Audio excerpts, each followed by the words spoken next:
And welcome, everybody. This would be the Jeff Cameron Show right here on 93.3 Real Talk Radio, Warchant TV, and our house. That's what's going on today. A little pre-record. Got to get that out of the way. Let you all know the deal there as your boy is on his way to New Orleans.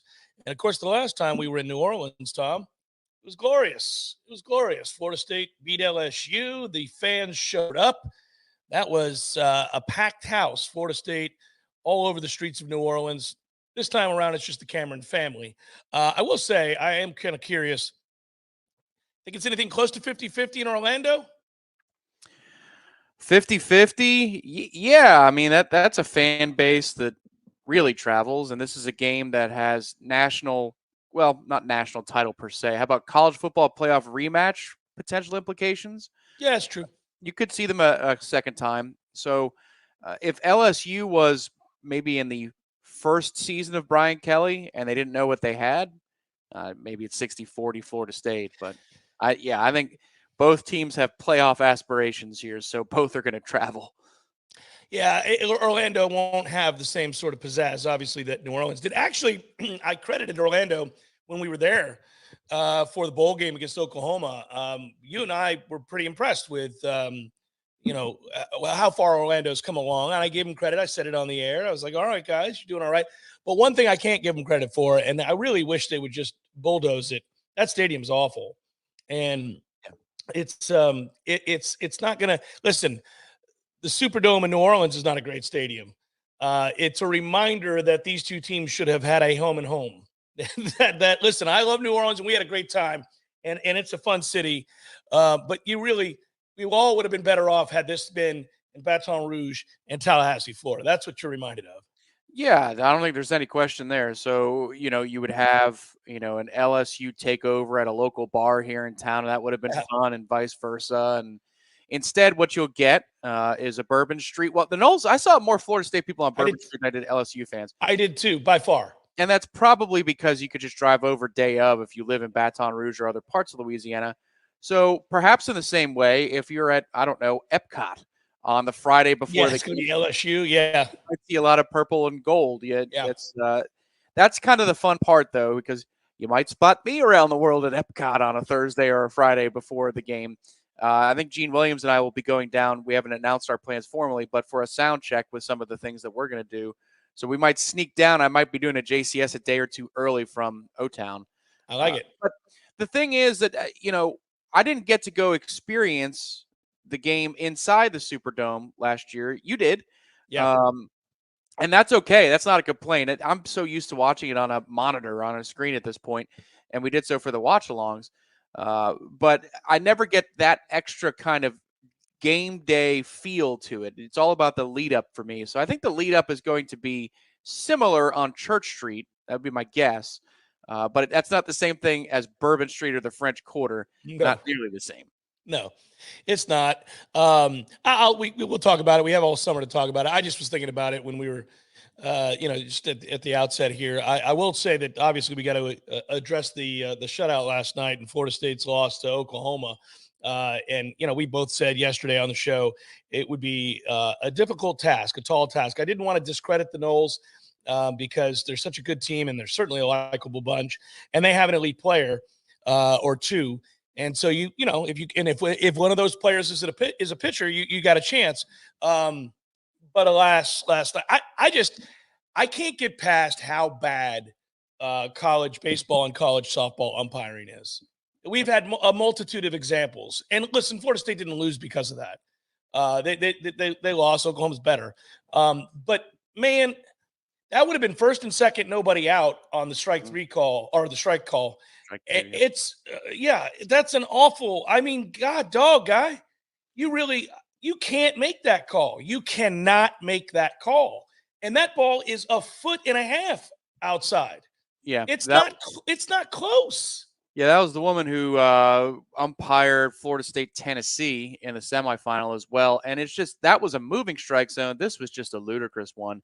I called it the 50-cent strike zone because of 50's first pitch. That's essentially what was called strike two, just ridiculousness in the other spot, in the other box.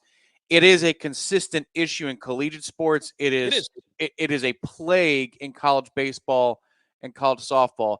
As robot umpires become more legitimized, and I think at that point, if they're legitimized, it'll become less expensive.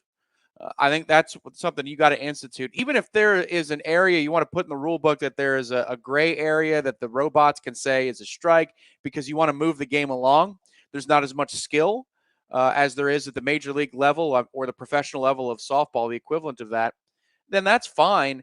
But my big frustration, and this is overly simplistic, I get it, but the ball is the size of Jupiter if the Correct. baseball is the size of Earth. It's just massive. And Dr. Mario will tell me that's not the case at all, that the ball will be a beach ball. But you get the point. It is a giant, giant ball. And the strike zone is relatively the same to baseball. And if you are that incompetent or inconsistent, whichever way you want to phrase it, that's hard to take for me, man. And this is an umpire who, again, we just experienced for the Tennessee game, and it was no better in that particular contest. Florida State got some calls. Mac Leonard got some calls in the first 3 innings that were as egregious, but in the situation that Florida State was in, and when you have to stack a house of cards together to beat Oklahoma, any one of those calls that goes against Florida State is by definition more damaging than it would be to Oklahoma, who is a superior team and a superior lineup. I've never umpired. And I always preface my complaints by letting people know that I don't have experience behind the plate. I played baseball, not at a high level, but we've all stood in the box. So I'm just talking about the experience of seeing a ball coming to the plate. It's not. It's just not that hard. I'm just going to say it. I can't imagine. To your point, now I think Major League Baseball umpiring might be difficult, and I think. To a lesser degree, college baseball umpiring, because you're allowed to really give some leeway there. But softball umpiring, I'm specifically talking about being a softball umpire, has to be the easiest job of all the jobs in officiating. It's easy. Everything's right there together. There's not a lot of space to cover. I'm talking about the dimensions of the field. I'm talking about plays at the speed of the game. Let's be honest, not nearly as fast. I'm talking about the base runners and all that. It's just not hard. It can't be hard. The ball is massive, massive. You can't miss it. When it's yes, you can. Yes, you can. I beg to differ. Yes, I really think there has to be a mindset involved.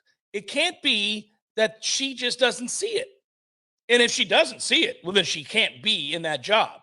They have to go through testing. They have to be able to pass a basic skill level, right? You have to show that you have some competence. Well, I don't know what the test would be, but I would imagine you could just have a pitching machine and have somebody behind the plate and just judge whether or not they have a competent understanding of the strike zone. Yeah, you've had the broadcast, which I thought was actually pretty close to down the middle last night. I know. Yeah, I thought so too, and they did a good job of pointing out that it was a terrible call. Yeah, they have done that several times this particular tournament this year, and I think what's happening is as more Sports money getting popular.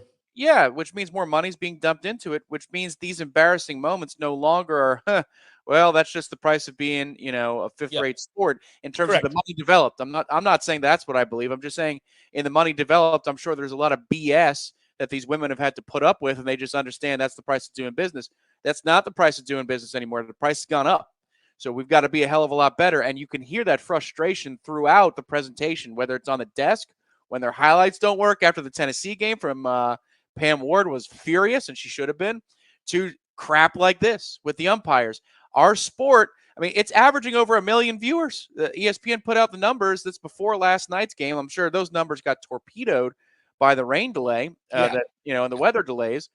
But it has been averaging over 900,000 viewers. The Florida State games against Washington and Tennessee got over 1 million viewers. And this is on ESPN in some cases, not ABC. That's big-time numbers. College baseball ain't going to do those numbers. So we've got to be better with how we present that. And I think that's what you're hearing. And they're right. They're right. You've got to be much better in how this is presented. And I'm just hoping that robot umpires, we can put a TrackMan on a field and everybody understands exit velocity. And that's in college baseball parks. And I know Florida State tracks a lot of stuff. So I'm talking softball. Let's get that back into the strike zone now and institute that in the rule book so we can be done with this tired issue, please. I hate it. I hate it as a talk show host because I have really strove over the years to ignore that, to largely put it on the back burner. I get it is just such a typical and lazy discussion in the world of sports talk radio and amongst fans. Just let's admit it. Every fan base thinks that their team's getting jobbed. Everyone.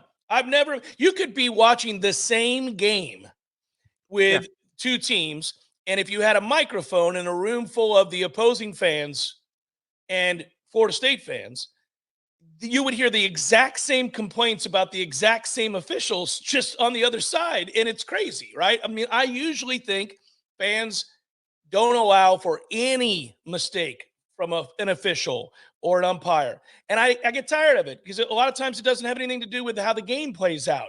And I hate hearing it. Basketball is the worst because by definition, that sport is really hard to officiate. There are so many bang, borderline. Was his foot moving? Was he in the circle? Was he, did he impede him? Was that a hand check? Did he, all that stuff is really difficult. Basketball officiating is very difficult. And fans complain about that perhaps the most, I think, because of so many bang plays. Just the block charge call in and of itself, it gets brought up 25 times. Corey never stops talking about it. So it's like that's a thing. So I try to avoid that. But there's no getting around, and this is exactly because the sport is gaining in popularity and more people are watching it. There's no getting around raging incompetence in softball.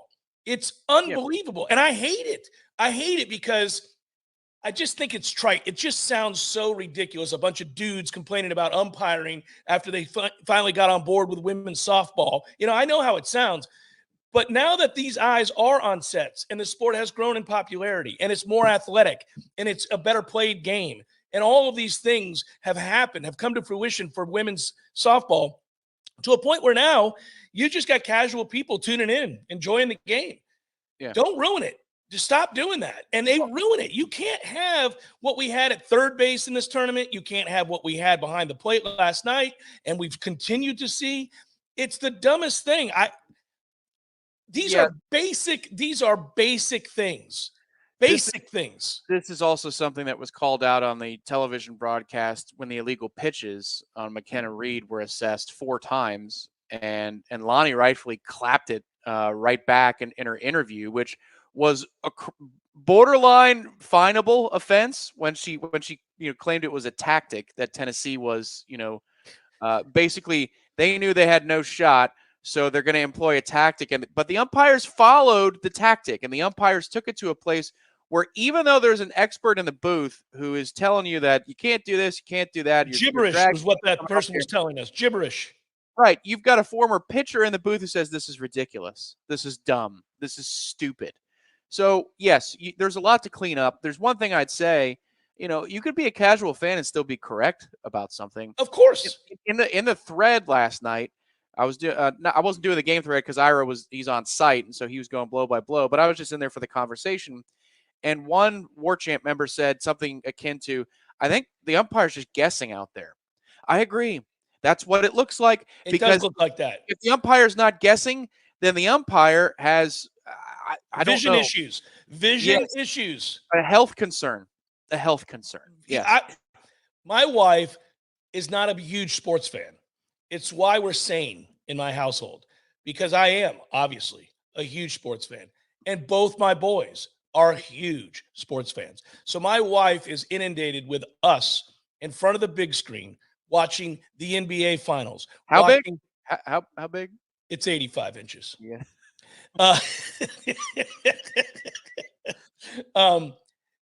My wife is inundated with the screams at the television of the NBA finals, the NHL Stanley Cup finals. We're watching the softball, obviously. I watch the Pirates nightly. There's a game on in my household, to paint a picture. There's a game on in my household all the time. All the time. If it's not that, it's golf. If it's not golf, it's Major League Baseball. If it's not Major League Baseball, it's the NHL. If it's not the NHL, it's whatever. It's the NBA. It's something is always on. And so I give her a lot of credit because she thinks it's funny. She just keeps doing what she does. She's like, I don't know. She loves to do stuff around the house incessantly, it seems to me. And that's fine. I don't care. It keeps the place neat. Otherwise, it would be a mess because I'm a dude. And I'm not trying to say that's a woman's role. She just likes to do that. But she occasionally decides to sit down and join us to watch said event, especially if it's Florida State. And in this case, if it's the women competing at a high level in prime time, that kind of, I can tell that makes her smile. She likes that. She likes that for once we're not watching dudes. We get to sit down and watch these women play a game that is entertaining for all. And she said, is it always this bad about the umpiring? Because she figures I'll know. Is it always this bad? And she is the definition of a casual fan. And I said, it's not supposed to be, babe. This is outlandish. And she's like, yeah, well, it's not enjoyable if you don't know what you're going to get behind the plate. I was like, oh, yeah, yes, correct. Yeah, that's it. And we're all operating with a full understanding that Patty Gasso's clown show of an Oklahoma softball program is far more talented top to bottom than Florida State. So when you are screwed on a call, if you're OU, that is merely a flesh wound. When you are screwed on a call, still shouldn't happen. But still shouldn't happen. No, but it is merely a flesh wound. If Tiger lipped out at Augusta in 1997, no big deal. It's going to work out. If Constantino Rocca lipped out at Augusta in 1997, that might cost him a lot of money. Yeah. I'm not saying that that's the gap, but it ain't a small gap. And so when you get screwed in a situation where you're going to have first and second and nobody out early in the game, no score, right? And you could turn that atmosphere into something that works against Oklahoma because now they feel you feel the tension, you feel all of that. Yeah. I mean that matters. The other moment that mattered to me was obviously Mac Leonard's line drive down the right field line, and it's fouled by a couple feet. That's the third inning, the top of the fourth, and it would have been 2-0 in that situation. Yeah. And I think then Cat comes in and we see where the cards lay. There is no guarantee, by the way, and we could talk about that at length, but there's no guarantee that Cat throws up zeros against that lineup either. She pitches to contact, and Oklahoma specializes in hard hit contact. So that was a tough situation too. But I think we all agree here that Florida State is hurt more by bad umpiring if you have an equal amount of bad calls, because our margin of victory or the margin to get to victory is so thin, is so fine. And that sucked last night. That was hard. That was hard to watch in those moments.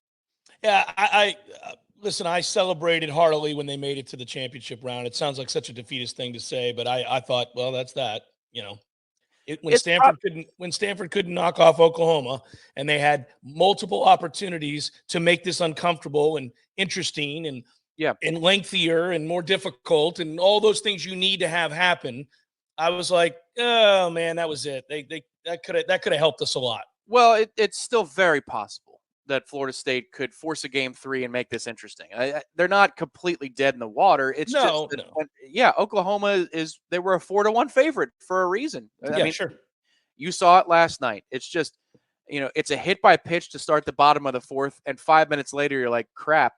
Don't even bring in Cat now. It's a lost cause. Oh, once it started getting silly, I was like, just shut it down. Just get out of here. And Lonnie agreed. She went, to the 5th or 6th pitcher in her rotation. Yeah, she did. She did. We'll get him tomorrow. That's all you can do. It's the right call, by the way. Yeah, and Cat, just for a number's sake, I looked this up last night. The most pitches that Cat has thrown in consecutive days, 154. 157. Yeah, exactly. So she's going to have to fly past that number. Earlier in this Women's College World Series, I think it was closer to 180. It was every other day when you were playing the first 2 games, and Florida State set the tone for itself to be in the semifinals against Tennessee. I think it was 90 and 88. But she might need about 180 to 200 pitches to get through this lineup, which doesn't exactly strike out even if you get them at 2 strikes. And if we could force a game 3, but let's see about game 2 first. Well, and I want to say this for people that don't know, and I'm not a softball expert. I'm not, and I'm not trying to pretend to be, but it seems self-evident when you watch the sport. It's not about the arm. That's a natural motion that women use as opposed to an unnatural motion that men use in throwing a baseball. throwing a baseball is unnatural as it gets. Everything about what you're doing is unnatural, and it puts undue stress on your elbow and your shoulders. It is an extremely, it's an injury waiting to happen. That's why you see Tommy John as prevalent as it is.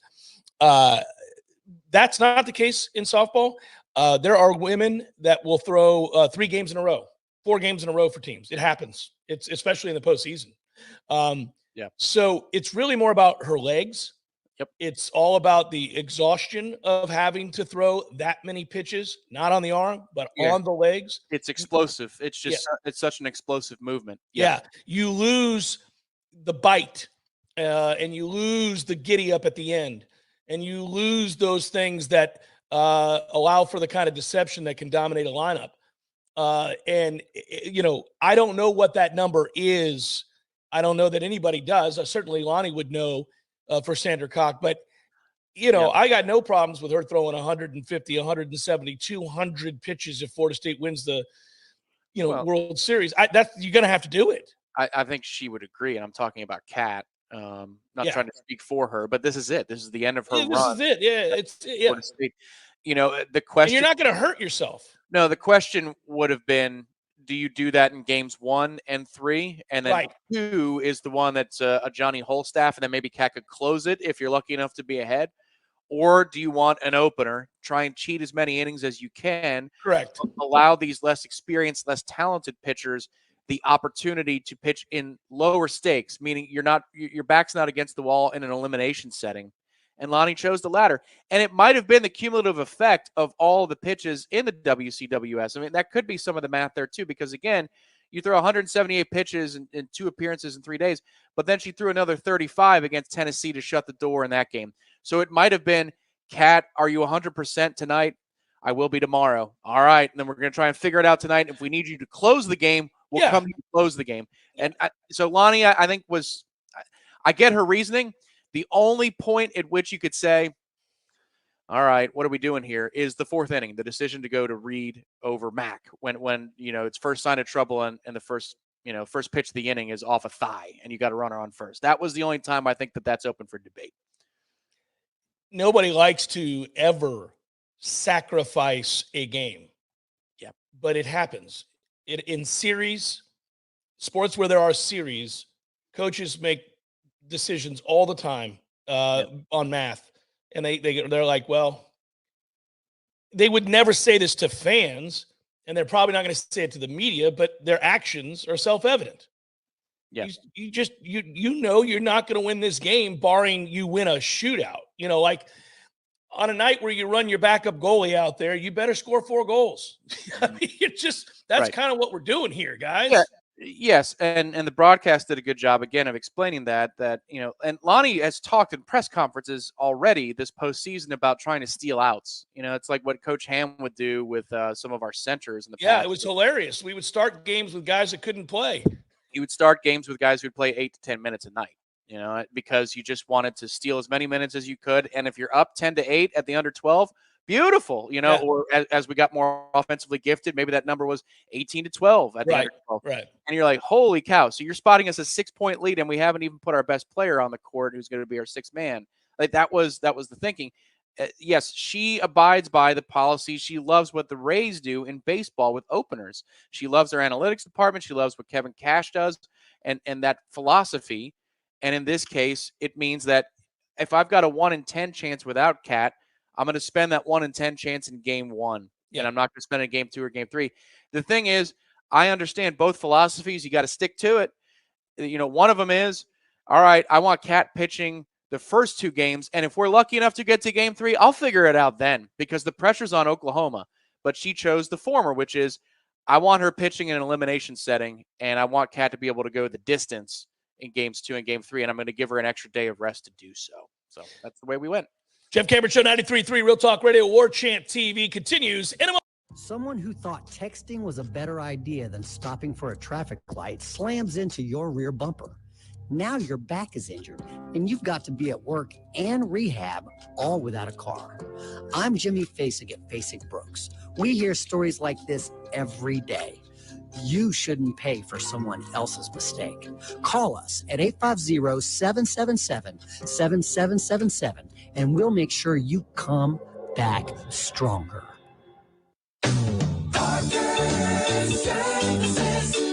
Just a call away. 222-7722. Heating and cooling is the job we do.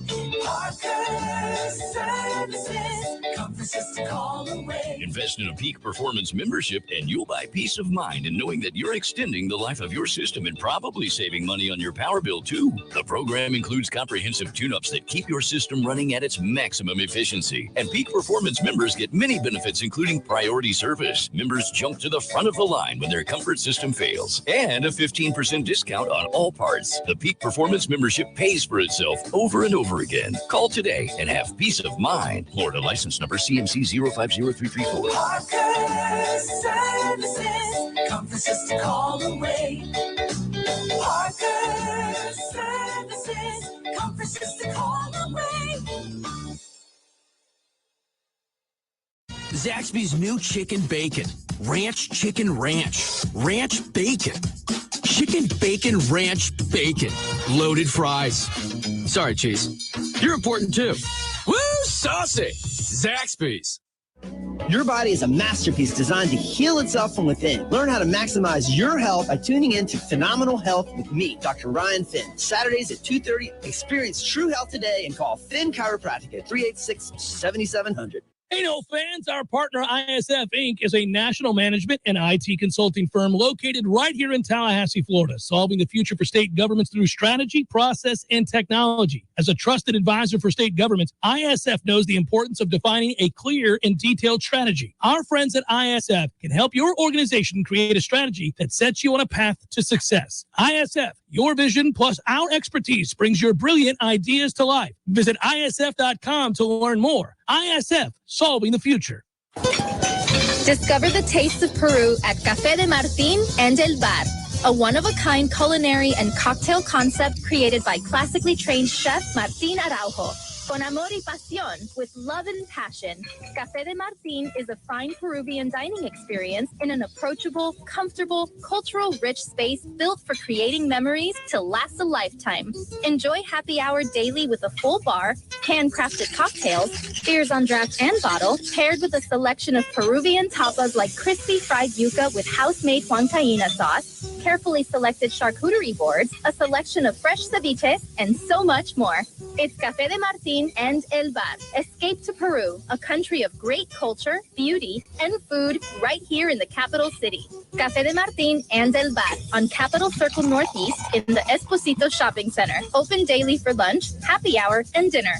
Online at cafedemartin.com.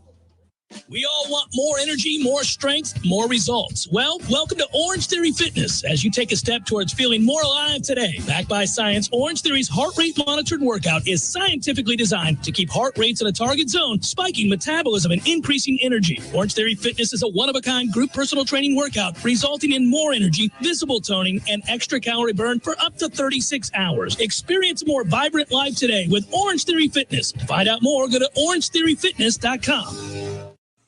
Welcome back to the Jeff Cameron Show, sponsored by Legendary Home Loans, a mortgage experience designed around speed, simplicity, and customer service. Before you buy your next home, contact our friend Shannon Young with Legendary Home Loans. Visit FSUHomeLoans.com. FSUHomeLoans.com.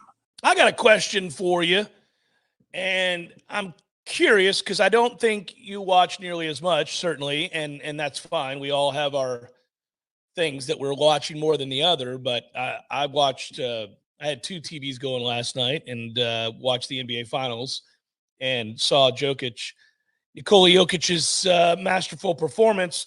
And this was a subject across the country yesterday heading into Game 3, which basically in one way or another on a variety of sports talk shows and debate shows or whatever, I heard people asking the question, do you enjoy watching Nikola Jokic play basketball? And I thought, what a weird thing. It's a weird thing. So I guess the premise is that there is aesthetically pleasing dominance, and then there is ugly basketball that gets the job done and puts up huge numbers, but is not enjoyable to watch. So I guess the argument would be something along the lines, far less physically intimidating, but something similar in that it's more enjoyable to watch Michael Jordan dominate a game of basketball, or, somebody like that, Sean Kemp, or somebody like that. Even Allen Iverson, who's overcoming huge odds because he's short and he's just crossing people with these incredible handles. Steph Curry is a similar type player, right? Doing things that somebody his size shouldn't do. It's more enjoyable seeing those players and their athleticism dominate a game as opposed to watching Shaq just dunk on people because he's 7 feet, 350 pounds, and you can't do anything with him. Yeah.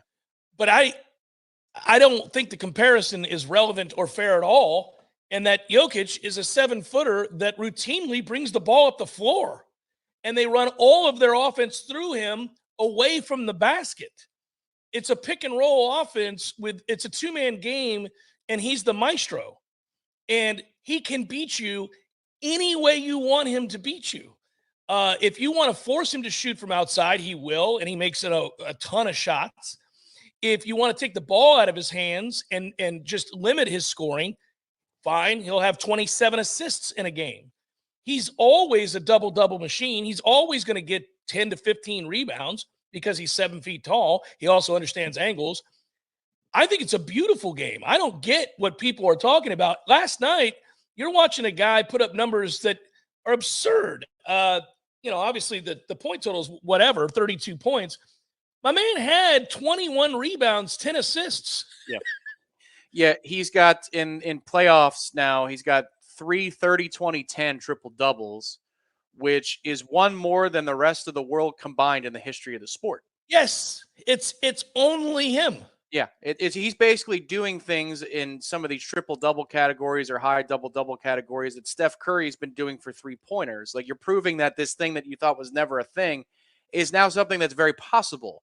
And so I think what this particular player is going to do is inspire yet another generation of completely dominant 7-footers or 6'10 plus guys that are away from the basket. It started decades ago. Yeah. Dirk was great at it. Kevin Durant. Dirk basically did it, started it. Yeah, and Kevin Durant is some sort of freak evolution from the Dirk thing that worked out because he was considered to be soft in the beginning.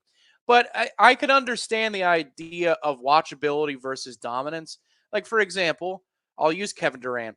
I find LeBron James to be far more fascinating and fun to watch than Kevin Durant. And they both have spectacular games, and they both do breathtaking things, but it's the power of LeBron James taking the ball to the basket, along with the velocity on a, half-court pass or a block or whatever. There's a violence to what LeBron does that makes his game, to me, much more fun to watch than KD. So I can get the premise of the question. The big fundamental was dominant, but he was laden with fundamentals, and he pulled down 22 and 18. He'd be like, that's what he does. Great. He's very efficient. But in this case, I have watched a little bit more of Denver Nuggets basketball because they continue to play, because they continue to win. It is really cool to see from all spots in the half court where Nikola can just make a giant impact on a game, and it looks so damned easy. And you just know it's not that easy because Miami has a little something for you. Oh, Bam is an elite player. Yeah, he's a very good player. Yeah, they have some size. Listen, the modern NBA is a 2-man game. It's a 5-out game. Okay, we don't see anything. Offenses aren't, 1-3-1. We don't see these types of things anymore. I grew up in an era, centers were post players. Inside out. Mm-hmm. And it was all inside out. And so, if you had a dominant big man and fed, they had to double team. Mm-hmm. You're going to kick out. So the real skill of the big man in the 80s and into the 90s was one of the things that made Shaq an elite player besides sheer dominance was understanding instantaneously where to go with the basketball on a double team. He knew if he could see you coming, you were dead. And one of the rules about guarding elite big men who have vision is you have to double in a way that doesn't let them see you coming. So you have your initial defender, and you have to double away from where he's looking. Because if he sees you, he's going to throw from whence you came. not unlike a blitz in football and a quarterback understanding where the pressure's coming from and the opportunity. This game is an outside-in game now. It is a game that is 5 out. Everybody sets up their offense 5 out. I don't like that. I wish they wouldn't do that. It's not as enjoyable. But the rules regarding impeding players are such that if you have wings, you're going to play 5 out because they can't stay in front of you on the dribble. And if they put their hands on you, it's a foul. So there's no more hand checking. So I get it. So it's a pick and roll game now. And nobody that I have ever seen play the game of basketball plays the two-man game better, and that includes John Stockton and Karl Malone, plays the two-man game better than Nikola Jokic and Jamal Murray. Watching those two guys last night and throughout this season is art. It's poetry. It's ballet.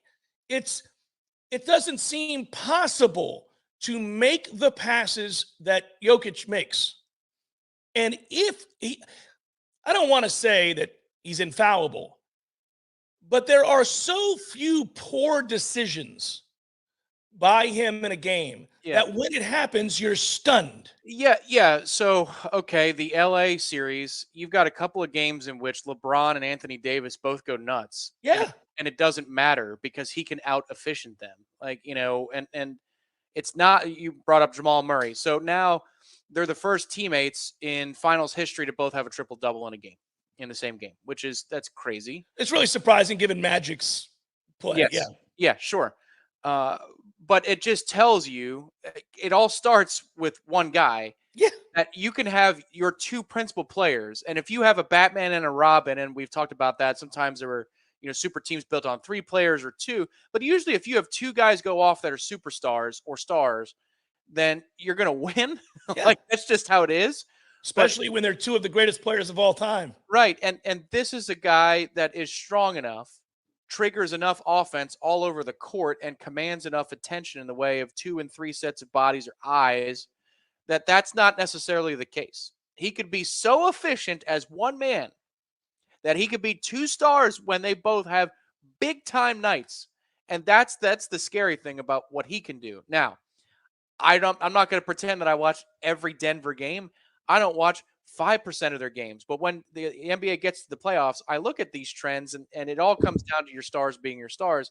It's just that his star is larger and his capability is larger in scope, not because he's tall, but because he could do it all. It's amazing to watch. But I will agree, and I do understand the premise of the question that began the segment, which is it as aesthetically pleasing as watching LeBron or Steph or Jordan or Kobe or Dwayne Wade for that matter? No, but it needs to be recognized and it needs to be honored because that's freaking nuts. It's nuts. We've never seen a player like him. I mean, not to this extent.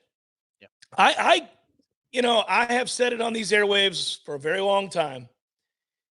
If you're lucky enough in your lifetime to be present for somebody in any sport that transcends or is preternaturally great, take it in. You're going to tell your grandkids about it. They're going to be a benchmark. They're going to be the talking point. Like, how fortunate have we been to see Michael Jordan and LeBron James? And I saw both their entire careers. Obviously I saw Michael at North Carolina. I saw him win the national championship at North Carolina. I can remember it like it was yesterday because I'm old. But what I'll tell you is that you can make an argument, a pretty strong one, that those are the 2 greatest players in the history of the NBA, Michael Jordan and LeBron James. You got to see both those guys, the 2, arguably, it is arguable. And anytime it happens, like, we've also seen the best shooter of all time. Mm-hmm. Steph Curry is without question the best shooter of all time. With a Grand Canyon between him and the next guy. Yeah. It's crazy. It's crazy. Think about that. And I think we're watching something truly special like that in Nikola Jokic. It's just weird the way remember I read to you that New York Times article or I talked about it on the air one time when we were on together. And in Australia, there's that academy where they take these tests from these kids and then they funnel them to the sport that they're going to be best at based on how their brain works, how they see space. It's a combination of things. Obviously, the genetics. If you have the genetics to be 6'10", it's going to help.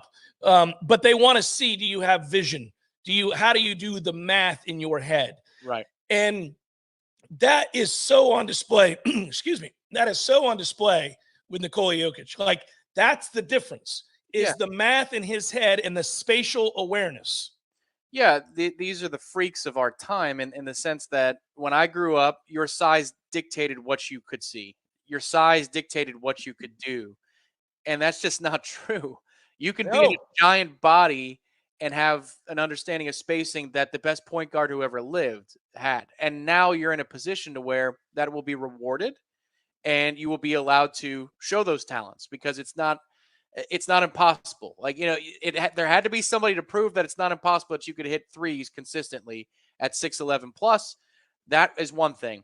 Then it has to be possible that you could be 7 feet tall, or like this kid out of France who's about to go play for the Spurs, you're 7'3", and you could be a point guard. Like, once these things become accepted, then they can be brought to the highest level, to the elite level. So this is just evolution at work in the game. It's cool and that's fun to see. But it's also, really quickly, it reminds me, and this is that time of the year, it reminds me of how lucky we are to see all the greats in tennis that we've seen. I mean, you go back in the 80s and you've got your own, Rushmore of that decade or that generation. Yeah. But I remember that Sampras and Agassi was a thing when I was a kid. And it was so much so that it was on television like the U.S. Open and golf would be. I mean, everybody watched it. And then these other guys come out of nowhere and they blow it all out of the water, starting with Fed and Nadal and Novak Djokovic. I mean, at some point, that dude's inevitable. That you just have to be like, all right, fine. I hate him. He's annoying. He's brash. But he just keeps on winning. And this is dumb, what he's doing. And tennis is a weird, Well, what I was going to say, some of them are more enjoyable to watch than others. Nadal, if you're just going on entertainment value, Nadal is the most amazing tennis player I've ever seen. Yeah, because it's not a power game. It's just about rallies. Right. Federer is the most graceful player I've ever seen. And then Novak's the most powerful player. Dominant, Which one do you like to watch the most? What style speaks to you? And, in this case, in basketball, the analogy would hold. I don't know that this is the guy that you would line up to see if you could watch one player in your life play the game. I don't know that Jokic is the first guy that you would see. It'd probably be Steph or LeBron or Michael or whatever, somebody that was more guard-ish or had violent tendencies. But it's no less dominant. In fact, when this is all said and done, it's more dominant. Yeah, it might be more dominant. Yeah, it's more dominant, but it's not as desirable. That's a good way to answer the question. I'm for greatness. I'm for dominance. I'm for all-time transcendence. I'm for these kinds of players that come along and change the game. I want to see that. I want to see somebody capable of that. And I don't care what their aesthetic is. If they're a guard, a forward, or a center, like, I want to see that. I'll take it for what it is. Yes, a gun to my head, you got one style to watch. Well, I'm watching Jordan. I'm watching Michael Jordan. There's never been anybody in the game of basketball more entertaining than Michael Jordan. He was a freak in every sense of the word.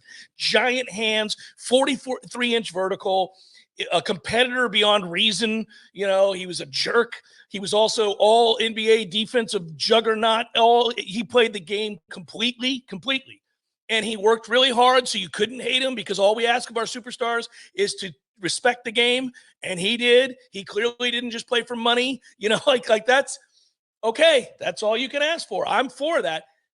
Nikola Jokic is in the category. He's in the category of, look at this freaking dude. What is this nonsense? We've not seen this.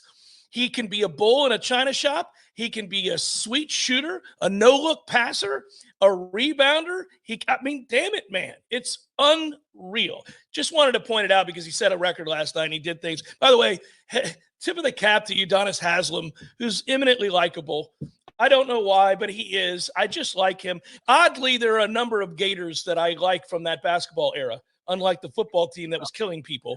The bad era of basketball, like Horford's a nice guy. He's a likable player in the NBA, and he's been around 150 years. And Udonis Haslem, it's ridiculous, right? Yeah, Joakim Noah, what a guy. It's the Jeff Cameron Show, 93.3 Real Talk Radio, Warchant TV. My man Eddie. Jeff, what's happening, dude? Bears eating people all over the place. I read another article today. It's the third one in the last month of somebody getting mauled to death by a bear. Man, bears have their own space. Well, you got to let them have that. You do. You got to stay clear of bears, is what you're saying? Yes. I got a question for you. Here you go. If you had to be mauled to death, eaten alive by any animal in the world, which would you choose to eat you alive? Ooh, I think maybe I'd want, I don't know, longevity time, a mouse. Slow burn. Slow burn. This thing just finished the pinky. It's been a month. I could go to work. I could still do my thing. I could probably live 30 years. I thought you were going to say great white because it'd be quick, or a grizzly. We went with mouse. Yeah, mouse. Okay. Mouse it is. Gordo's bringing the flavor and flair of Cuban food to Tallahassee since 1996. The FSU softball team is once again in the College World Series, and you can hear all the exciting play-by-play action right here on Real Talk 93.3. Double play, ball game over. Seminoles survive. Cheer on the FSU Seminoles softball team tonight at 7:45 p.m. Sponsored by Tallahassee Talks with Brian Cerny. Local conversations with local influencers every Saturday morning from 7 to 9 a.m. It's Seminoles softball in the World Series tonight at 7:45 only on Real Talk 93.3. The Jeff Cameron Show, brought to you by Orange Theory Fitness. 2 Tallahassee locations, Midtown on Thomasville Road and Northside in the Village Common Shopping Center. Online at orangetheoryfitness.com. I want to carry this over to next hour and talk about it a little bit. But I went down a rabbit hole while I was watching the game last night. I had my laptop up and I was just kind of kicking around and looking at college football articles from across the land. This would be kind of the off-season prep time where you get into it. I used to talk about this all the time, the system that I had where I'd go to the bookstore and drink too much coffee and sit in the corner and read all the preseason magazines. We're not quite there yet, but you're starting to enter into that realm of 70-something days until the start of college football. And you're like, oh, it's not that far away, I mean, it's we're getting closer and closer, so you get excited. And so I was doing some of that last night when I saw a projected AP poll from College Football News. And, I can't help it. It is list season. And if you're going to have a list about a future list, I'll check out your lists and guess along with you. And they projected Florida State to be an AP. This was an AP projection based on last year's results, final rankings, and projected, obviously, seasons to come. Florida State weighed in at number 7. LSU weighed in at number 6. So there it is. And by the way that preseason poll looked was, and I'm going to name the team. You tell me if you think Florida State is better than that team of the group that's ahead of us. Okay. So obviously we'll find out with LSU, play them in game 1. We're doing this right here, right now. Yeah. All right. Now I'm going to do much more on the other side, but USC, you think Florida State's better than USC? Yes. They're number 5. You think Florida State's better than Ohio State? Yes. Ooh, okay. Number 4. Quarterback. If now in 2 games at the end of the season, if Ohio State plays a team with a pulse and their quarterback is dominant, okay. But right now, come on. Okay. Do you think Florida State's better than Alabama? No. Okay.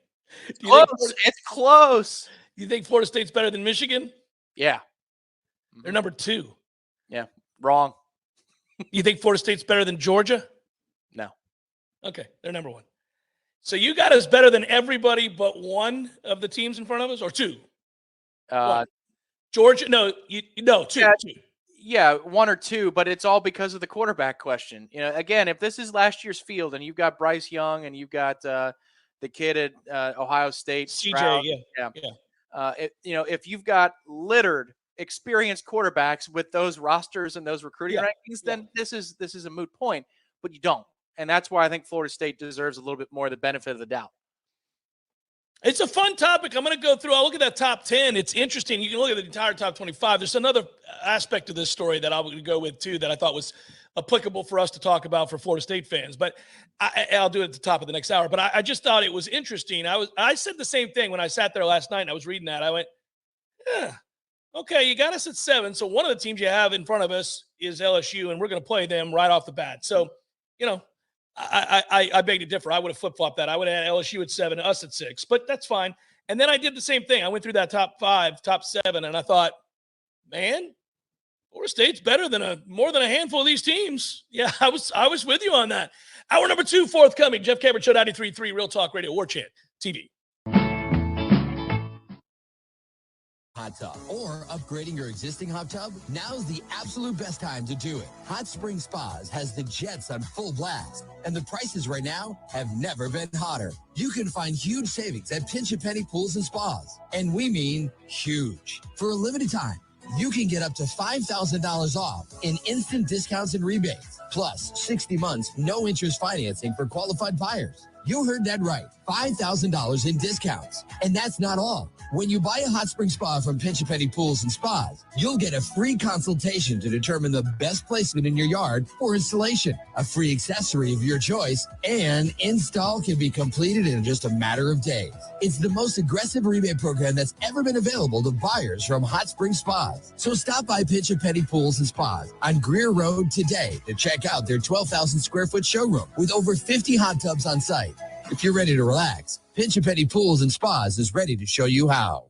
For about 50 years, Paul's Termite and Pest Control has been protecting homes and businesses for thousands of people right here in the Big Bend, and we're quite proud of that. Fact is, all of us here at Paul's have families, and nothing is more important to us than their protection. By providing effective termite and pest treatments, we know we're aiding many right here in our community. Paul's Termite and Pest Control performs many services designed for the protection of your family and your home. Programs like Pro Shield Complete, which encompasses termite and general pest control in one low-cost quarterly treatment plan. This program is environmentally friendly and is almost exclusively limited to exterior treatments, meaning pests and termites never enter your home. Termite programs like Centricon, a service which requires no invasive drilling or liquid applications. Plus, our lawn care team keeps lawns and ornamentals green and healthy. Protection of your family, your home, and our environment all are very important to each of us at Paul's. To learn more about our many programs, please visit us at callpauls.com. For the elimination of termites or any other pests. And a greener lawn, too. Call Paul's. We'll get them all. Hey, this is your stomach speaking. It's time to eat again. We met deadlines and closed out the workday like a boss. The last thing you want to do is cook dinner. Even worse, pick up any fast food garbage. We need something good, something local. We need foodiestakeout.com. An all-star lineup of local spots like Smitty's Tap House, El Jalisco, Jerry's Cafe, Hangar 38, Metro Deli, and more. It's so easy. Just choose pickup or delivery, and let's eat the good stuff. I'm growling already. Visit foodiestakeout.com. There's fun to be had every night at the Corner Pocket. Take-home prizes on Trivia Tuesdays and Beer Bingo Thursdays. And kickstart your weekend with Martini Fridays. Plus, happy hour runs every weekday and game day specials every time the Noles take the field. Watch all the best games at the Corner Pocket's Vegas wall, featuring 560 inches of flat-screen TV heaven. Oh, really? The best food, the best drinks, and the best place to watch all the games. Tallahassee loves the Corner Pocket. Coming up next, more of the Jeff Cameron Show. Live and local on Real Talk 93.3. WVFT. Greta, Tallahassee.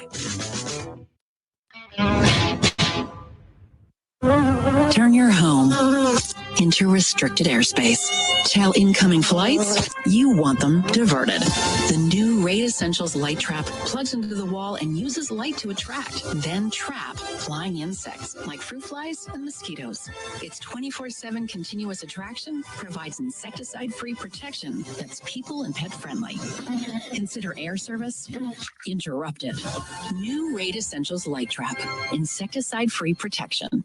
Do you have heart failure and often hear, "Those stomach issues ruined your birthday"? "You're too tired to play catch, Grandpa." Sweetie, you haven't touched your tools since the carpal tunnel syndrome diagnosis. If these seemingly unrelated symptoms sound familiar, talk to your cardiologist and ask about transthyretin amyloid cardiomyopathy, or ATTR-CM, a rare and underdiagnosed disease that gets worse over time. Learn more at connecttoyourheart.com. That's connecttoyourheart.com. Sponsored by Pfizer. Discover the taste of Peru at Café de Martín and El Bar, a one-of-a-kind culinary and cocktail concept created by classically trained chef Martín Araujo. Con amor y pasión, with love and passion, Café de Martín is a fine Peruvian dining experience in an approachable, comfortable, cultural-rich space built for creating memories to last a lifetime. Enjoy happy hour daily with a full bar, handcrafted cocktails, beers on draft and bottle, paired with a selection of Peruvian tapas like crispy fried yuca with house-made huancaína sauce, carefully selected charcuterie boards, a selection of fresh ceviches, and so much more. It's Café de Martín and El Bar. Escape to Peru, a country of great culture, beauty, and food right here in the capital city. Café de Martín and El Bar on Capitol Circle Northeast in the Esposito Shopping Center. Open daily for lunch, happy hour, and dinner. Online at cafedemartin.com. Now go call Seminole Glass. They'll get on the road and get it done fast. Your local family-owned glass company, serving the Big Bend for over 15 years. At Seminole Auto Glass, we care about your safety. Insurance will send you wherever it benefits them, not the quality of service. There's a difference in auto glass companies. Trust your local auto glass experts. Seminole Auto Glass. They handle any kind of broken glass, and you know who they are. Better call Seminole. We all want more energy, more strength, more results. Well, welcome to Orange Theory Fitness as you take a step towards feeling more alive today. Backed by science, Orange Theory's heart rate monitored workout is scientifically designed to keep heart rates in a target zone, spiking metabolism and increasing energy. Orange Theory Fitness is a one-of-a-kind group personal training workout resulting in more energy, visible toning, and extra calorie burn for up to 36 hours. Experience a more vibrant life today with Orange Theory Fitness. To find out more, go to orangetheoryfitness.com.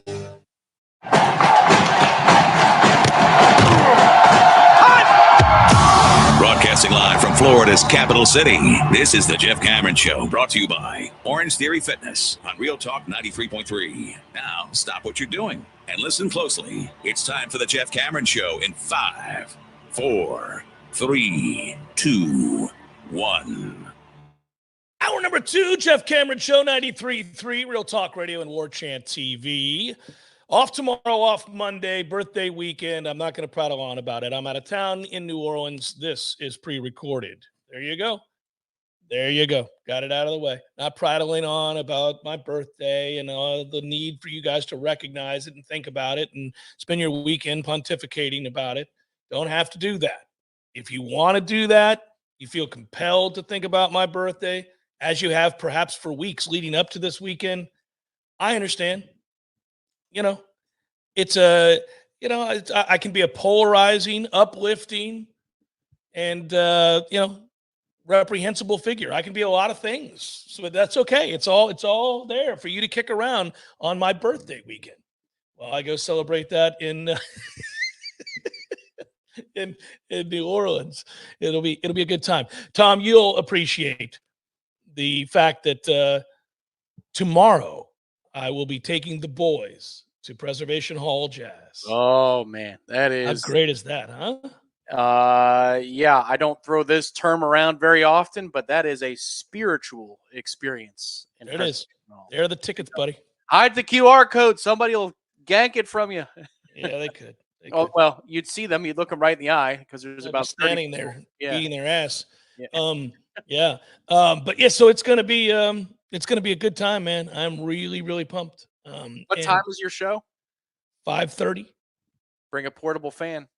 Bring a handheld little fan. I think it's going to be raining. I'm going to have to bring an umbrella. Okay. But yeah, cleansing the streets of New Orleans, the rain will guide us through the French Quarter. But yeah, man, we're going to have a good time. The kids have never been to New Orleans. This is one of those moments where, as a father, I take a back seat, even though it is my birthday weekend, and just live this through their eyes and watch them discover, I can still remember. By the way, the first time I ever went to New Orleans was with my father for the rematch of Florida State, Florida, a game and after the tie. And then we won that game, of course. And I went to New Orleans, met my father there, and we watched the dueling pianos like I did with you, sir, this past year. Man, in retrospect, I could have spent another hour or two. It was incredible. It is incredible. Yeah. They're so talented. When I go back, that is going to be a part of the math, is that we're going to set aside, and maybe the evening, maybe that's how you end the evening, is you just go there and then you Uber your happy ass home, and then you could spend the next day at the casino. The problem with New Orleans is one thing leads to another, and that's where you, as now I've been through my first New Orleans experience, you got to realize that one thing leads to another. So, and they're very different. Bourbon Street's very different from a casino, you know. Yes, You just got to keep those things probably separate, big time. I'm also taking the boys to the National World War II Museum, which you didn't get to go to last time. So when you go back, that is something else you have to do. It is something to behold. I was so impressed that I actually, I spent that morning by myself doing that on game day, and ran into our mutual friend, Steve, and he and his lovely bride were there, and we had a conversation about the magnitude of what we were looking at. It's unreal, educational, visually stunning, well worth your time. I sound like I'm working for the city of New Orleans and trying to get people to go, but it's a lot of good there. A lot of good, a lot of delicious food, great music, fun people. It's different. It's certainly different, but I didn't, while I was in New Orleans, I'll admit, I didn't look for a Zaxby's. I didn't look for a Zaxby's while I was in New Orleans, but let me tell you something. When I'm in Tallahassee, I'm looking every which way to Sunday, and I see Zaxby's all around me. And I think, look at this big-ass, delicious chicken sandwich with 3 cut pickles. That's right. A delicious, fat, buttery bun. It's delicious. Thick cut pickled chips on a split top bun, brother. Yeah, that's fun to say. And it is delicious. And they are proud Golden Chief boosters, and they have been for 18-plus years. Go find you a Zaxby's and enjoy the deliciousness that is Zaxby's chicken sandwich. Or get the platter. I don't know if you get a lot of people to feed, get the platter. Yeah, you know me. I am a stickler on the barbecue sauce. I'm a You are. connoisseur. Yeah. Yeah. It's got a little subtle heat to it. Now, they do have spicier sauces that I like, but it's not a barbecue sauce that you just want to chuck out the car window, which you should never litter. You should never do that. I was going to say, Tom, Jesus. No, but there are some places that have barbecue sauce. You're like, what the heck? Do you even try? Do you care about details? Zaxby's actually has very, very good barbecue sauce of the standard variety. So Tom will break down some barbecue sauce. I will. We could spend an hour on it someday. Hey, look at that. Pat Robertson died. There you go. Just wrestling? No. Pat Robertson. He started the Christian Network thing. The fraud. Oh, that guy. Okay. Yeah, the fraud. Yeah, the charlatan, the buffoon, is dead at 93. Gerald Briscoe and his partner. Like, who is Gerald Briscoe? Oh, I forgot about that.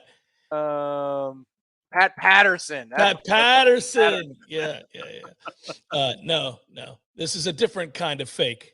Okay. A different kind of fake, my friend. So at the end of last hour, we were looking at the AP, projected AP, College Football News had a projected AP top 25. It's list season, okay? And I didn't care about that as much. I did want to see where we were, and we were number 7. And at the end of the hour, Tom and I went through the teams in front of Florida State and asked the question, well, hold on now. Is Florida State better than the teams listed in front of them? LSU is rated 6th. We'll find out. That's going to be a great game. I don't take issue with LSU being 6th and us being 7th, just like I wouldn't take issue if we were 6th and they were 7th. I think these two programs are basically the same almost going into this upcoming season. Very similar seasons, very similar styles, oddly, with quarterback play. Very similar talent, and I get it. From there, Southern Cal. Tom says we're better than Southern Cal. Now, no doubt he's going to say that based on our defense versus their defense, because Southern Cal probably has the best offense in the country. Basically, anywhere that Riley goes, that's what you get, right? What did I say, Riley? What did I say? Yeah, you did. Lincoln Riley. Yeah, Lincoln Riley. Yeah, I was like, I said that right? Lincoln Riley's offenses are always prolific. See all the Heisman's won at Oklahoma. This guy, that's what he does. And upon going to USC, Caleb Williams wins a Heisman trophy as well. So they're going to be prolific, no doubt. But defensively, just like at Oklahoma, they don't get stops. Yep. They don't get stops. And Southern Cal had a hard time doing that last year. So Tom is going to base that on that. I have a feeling if we played that team, the final would be 52-45. I mean, that game would be who had the ball last. Yeah, it could very well be. I would pick us to win by 2 scores because I would. Now, that could be 10 points, 52-42. It's not like you have a banner day at the office as a defense. Yeah. I just think what we could do physically, throwing the run at them, and they didn't handle that very well. They did not like it when the ball was run between the tackles. And this offense that we have, I think, is more multifaceted. I do. Than the one that USC has.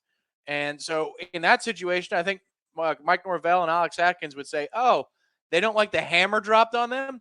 Our offensive line has only gotten more physical. And that's the fun part about this year. Okay, you can run counter. We know that. Miami certainly knows that. We could have gotten the huddle and yelled Bohica, and they would have had to just deal. You could run outside zone. Clemson learned that the hard way. But now can you run between the tackles? Can you call a dive on first down and it's a gain of 4? I think we're getting to that place, which is just so exciting. And that's why I think I would pick us over USC, because we could bludgeon them in a way that Utah did. But we can also be explosive if we want to play it the way that Caleb Williams and Lincoln Riley do. Nice. I don't disagree with your assessment of that game. I think Florida State would win that game. I do think it would be extremely high scoring. I don't think we'd get stops. I think that'd be a long day for the defense. Ohio State, I'm going to defer. They and that offense deserve the benefit of the doubt. They continue to churn out no matter who is at quarterback or which receiver goes to the NFL. All they do is come back the next year and seemingly have the best receiving core in football again, and usually an elite quarterback. So I give them credit. I'll defer that, even though I don't know who's going to play quarterback for them this year, or I haven't seen him play, I should say. I'm going to bet he's good. I'm going to bet he's really good. Yeah, chances are they're good. And the thing is, if you're talking about in a college football playoff setting, they had Georgia beat, Tom. They had Georgia beat. Right. Then if they've gotten there, then chances are I may pick them over Florida State. But right now you've got too many questions. And Florida State is so veteran. That's the other thing. It's not just about the quarterbacks, but Ohio State, churns out guys to the league year over year. Oh, buddy. But when you look at sometimes differentiating factors amongst competitors and championship contenders, veteran status starts on the offensive line, returning starters. These things matter greatly. Florida State returns everybody. That's the other thing I think that is so important. If we had lost half our starters, if Jared Verse was gone, Fabian Lovett, these kinds of things, I wouldn't pick us over some of these, the oligarchs of college football. Yeah, behemoths, yeah. But you've got the best quarterback, proven-wise at least right now, I think, next to Caleb Williams. You got one of the 2 best quarterbacks for college football purposes. North Carolina, I don't consider to be the same level of threat. And you've got everybody coming back. And they were already pretty good as a baseline. That's the logic there. Ohio State by October could change my mind, but right now there's too many questions. That's fair. That's an interesting assessment. Washington has an elite quarterback. Ohio State always does. We know, obviously, North Carolina does. But your point being that North Carolina is not in the same boat as Florida State. They're playing different football games. They're a 3-loss type team that's, suspect elsewhere on that team. Certainly not a quarterback. I think he's the best quarterback in the country, arguably, Drake May. He's a freak. He certainly projects the best in the NFL, I think. Right. Yeah, college. I did use that term there, too. Because, a lot of what Jordan does is not going to translate to Sunday. But we're not on Sundays. We play games on Saturdays unless it's LSU in the season opener. But, Alabama, obviously, was last year's preseason number 1. They finished in the top 5. People forget, for a bad year, they finished in the top 5 at the end of the season. Michigan was preseason number 8 last year, finished the season number 3 with their upset loss to TCU in the college football playoff. And they got better at quarterback. So that kind of changes the dynamic and the way that you view Michigan. It's interesting. I don't fear Michigan. I feel fine playing Michigan. I'd prefer to play Michigan over Alabama. Let's put it that way. And they have those 2, 3-2, and number 1 being Georgia. And again, I don't want any part of Georgia right now. We're not there yet, I don't think. I think we would lose. We'd get physically beat up against Georgia. That's the next step in your recruiting development, is getting that caliber of athlete in more spots with greater depth. Yeah, you need a couple of ifs to become yeses if you're going to compete with Georgia this year. It's possible. It's possible. Like, for example, at defensive end, you need a couple of your ifs. If Patrick Payton takes the next step, that has to be a given. If Gilbert Edmond is a good third in the rotation, that has to happen. If you find a third linebacker that you really like, that has to happen. If you find that Fentrell Cypress was an excellent take out of Virginia because he's a lockdown corner, that has to happen. Like, these things all need to line up in order to be able to compete for a national. And I honestly believe, Tom, I think Fentrell Cypress might be great. Yep. He may be able to do that. I think that Shaheem Brown could be very, very good at safety this year. Didn't have a great spring. Played all through spring dinged up. So I don't think he's been healthy yet. And I think when he is, he'll be fine. The biggest if we have that I don't think will become a yes is linebacker. Because the guy that you're going to depend on physically to be capable, to be that guy, is a freshman. I don't see it. I think it's odd as this offseason has meandered into your birthday month. I've started to think more that defensive end and the lack of depth there is a bigger issue than linebacker. It's a problem. It's a problem. I like what Florida State is cultivating in the second wave of the linebacker group. As even though I didn't put a third one on my top 40 list. You didn't like it that much is what I was about to say. No, I probably overlooked Omar Graham. I probably would have put Omar Graham as the third guy on the list. But I don't know how often Florida State is going to need to put more than 2 guys on the field at linebacker. And I don't know how often they're going to need to put more than 1 on the field at linebacker in certain situations. Because Shaheem Brown is physical enough to play close to the line of scrimmage. I think some of these young defensive backs, some of these freshmen, might be able to make their way into a 2-deep rotation as thumpers near the line. Like, KJ Kirkland profiles as a nice hybrid player that could be your combo linebacker safety. But you're talking, Tom, I agree with you on these things, but I'm talking about playing Georgia. And you would need a third linebacker. You would need somebody to be physical. They would test whether or not you could you have linebacker depth. Correct. But the premise of playing Georgia would be that you've made it all the way to the playoff. Right. You know, and that's I don't think you need that for LSU. I don't think you need that for Clemson. But if we're going to go toe-to-toe with Georgia, it means a lot of things have gone right, and these freshmen aren't freshmen anymore because you're playing them in game 14 or game 15. Yeah, I will say that Georgia, people will get mad about this because they don't want to hear, us talk about Georgia or me talk about Georgia in this like glowing light of, the unbeatable Georgia. It's a bridge too far for me to get to Georgia. Florida State, I think, would get physically beat up by Georgia. What we've seen from them, their dominant players are at a different level than Florida State's dominant players. They're just at a different level. Yeah, the issue there is obvious. I think where Florida State is deficient would be, again, defensive end rotation, and then they don't have a second center. Like to me, that is critical.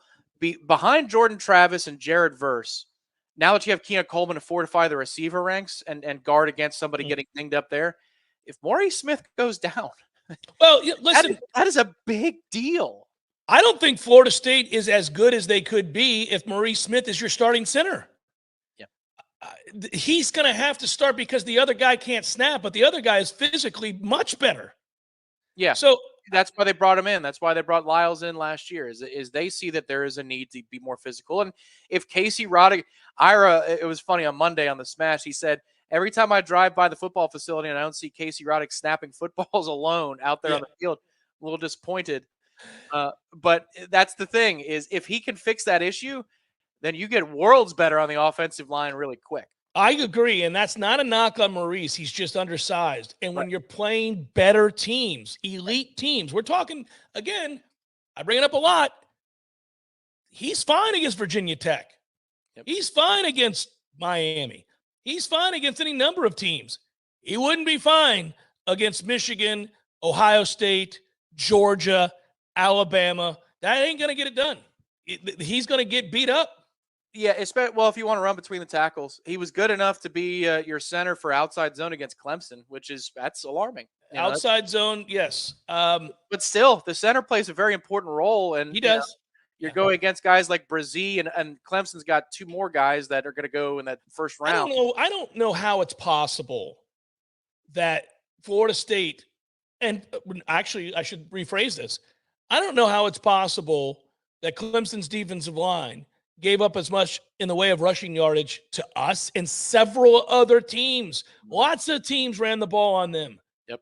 And yet those guys got drafted very high. Those projections, understandably, are that those are elite players. They didn't stop anybody. Yeah, what gives? What does that tell you? You're right. Yeah. Right. I think it speaks to bigger issues, man. Well, I mean, look at Florida. And I don't think Napier did a bad job. He inherited a mess, and he had to work with, what he had to work with. But they had a lot of dudes drafted on that defense now. And, yeah. I mean, good God, that if you're going to make an argument that guy's not going to make it, they had a lot of NFL caliber players, and not just because of high school rankings, because of the way the draft went. No, right. They did. And they were 6 and 7, including a quarterback that went in the top 10, top 5. Top 5, yeah. Yeah. No, I agree. I agree. They were wildly inconsistent. They were they don't make any sense. They lost to Vanderbilt and turned around and gave us the game of a lifetime. I mean, that's with one receiver who's still wide open. Yeah. That is as damning as anything can be for our defensive coordinator. Yeah. We had one guy to cover and could not. Yeah, and that's where, if you're going to make an argument, it's an easy one, it's a quick one. It's sudden like a Mike Tyson uppercut about how far we still have to go. Oklahoma and Florida, their offensive lines pushed us around. They dominated all over the field. Now, we've got more guys at defensive interior, but that was not close. It was dominance. Yeah, we lost those battles. This is where I think Florida State will make the most amount of improvement. I think the interior of the defensive line has been radically altered with the development of Farmer and the retention, thankfully, of Farmer, with bringing in a Darrell Jackson, Braden Fisk, having Fabian Lovett return from injury and get back to full health. I think you're going to see that group change the way Florida State plays defense, change the way Florida State looks. Just watching them, it's going to be a different entity. That defense last year was not good. They were not good if they played good teams. If they played average teams, they could dominate. If they got a big lead on those average teams, they made them predictable, and it became an easy assignment. So they blew Georgia Tech and Syracuse out and teams like that. But anybody with a pulse on offense that could block it up a little bit, move the ball on us. I think that could be the argument, though, that you would make to say that Fuller did a decent job. Because if you look at some of the basic numbers and even some advanced numbers, SP Plus liked us, the defense performed above its head with no defensive line to speak of, not at the level that you need to be. So how is it that you are deficient in the defensive interior from a health perspective for sure for most of the season, but just in general, we got pushed around, that Jared Verse wasn't healthy for much of the season. And yet, even against those good offenses, you had long stretches of a game in which you got stops or they're kicking. Had opportunities, yeah. Right. And you're putting guys in position to get off the field, even though by rights against elite offenses, you should always get smoked. Like that would be the argument I'd make for him. But the good news is we don't have to make those arguments much longer because, now you've got a lot more to work with this year. So make it happen. We got sidetracked as we're wont to do. The other part of that top 10, by the way, just behind Florida State, was Penn State, Tennessee, and Notre Dame, rounding out that top 10 that they projected. Clemson, by the way, weighed in at number 11, and we'll see about them, obviously. Any other ACC team you might be wondering about, that would be North Carolina at 21. So that's what you have out of the ACC. North Carolina, Florida State, Clemson, and, well, I guess, that's it. Get you some of that, Mac Brown. You got the best player in the country, and the pollsters say 21, at least in this mock. But As I read that article and read their projections at College Football News, I stumbled upon the all-time top 25, Tom. Oh. The all-time top 25. Not based on a singular team in year. So if you wanted to take the 2013 Noles or the 1999 Noles or the 93 Noles or whatever you wanted to take and put them up against the 1957 Ohio State Buckeyes, that's not what this is. And I'll explain what this is and where we ranked in a moment. It's the Jeff Cameron Show, 93.3 Real Talk Radio, Warchant TV. Glass has been taking care of business since 1945. When you call Whidden Glass, you're dealing with experienced, reliable professionals who offer only the best. Like Whidden's top-of-the-line bath enclosures that provide style and luxury at an affordable price. Eye-catching storefronts are a specialty at Whidden Glass. We'll help you design it and install it. Whidden Glass, the first name in glass replacement. Call 222-5781. When some slithery, slimy something shows up uninvited in my home, I want it gone now. Not next Tuesday, not tomorrow. Today. Pretty sure I'm not sleeping knowing that thing is crawling around in my house. That's why I call Paul's Termite and Pest Control. Here in Tallahassee, Paul's guarantees same-day service if I call before 1. Ants, roaches, mice, wasps, fleas, whatever it is, Paul's responds with guaranteed same-day service. Pretty sure I've never heard that from any other pest company. Guess that's an advantage to being a locally owned and operated company like Paul's Termite and Pest Control. They're here and make things happen fast. We at Paul's know when you have some pest or rodent in your home, you want it out now. That's why in Tallahassee, we guarantee same-day service. You call us before 1, we'll be there before 5, guaranteed. That's our commitment to you. The health and protection of North Florida friends and neighbors is the reason we love our jobs. For the elimination of termites or any other pests. And a greener lawn, too. Call Paul's. We'll get them all. Learn more at callpauls.com. A cup of Joe, Java, brew, go-go beans, brain water, liquid lightning, wakey juice, whatever you call your cup of coffee, you're missing out if it's not Grassroots Coffee. At grassrootscoffee.com, you'll find an easy way to order the best roasted coffee beans available. It's very simple. Choose the blend you want and how you want it ground, and the bag you receive will have the date your beans were roasted and packaged on it, all written by hand and signed by the roast master himself. You'll know that's as fresh as it gets. You can get Grassroots outside of your house also at some of your favorite restaurants in town. Next time you're out to eat, try asking for Grassroots Coffee by name, because there's a good chance they will have it for you. And if you own a business, Grassroots Coffee has options to stock your break rooms with all the productivity powder your team needs. Plus, like some other options that you'll find at work, Grassroots Coffee actually is a part of our community. Hit to grassrootscoffee.com today and get yourself a treat. Some locally owned, locally roasted, and locally loved Grassroots Coffee. At Epps Decorating Center, we're your locally owned Benjamin Moore retailer. We're your store for quality with brilliant and durable paints in a variety of sheens and thousands of colors. We're your store for service with one-on-one advice for contractors and homeowners. We're your local experts, and we're here to help with all your painting projects. Benjamin Moore, available at Epps Decorating Center with 2 locations in Tallahassee. Find a store near you and visit EppsDecorating.com. That's EppsDecorating.com. Someone who thought texting was a better idea than stopping for a traffic light slams into your rear bumper. Now your back is injured and you've got to be at work and rehab, all without a car. I'm Dana Brooks of Basic Brooks Law Offices, and we hear stories like this every day. You shouldn't pay for someone else's mistake. Call us at 850-777-7777, and we'll make sure you come back stronger.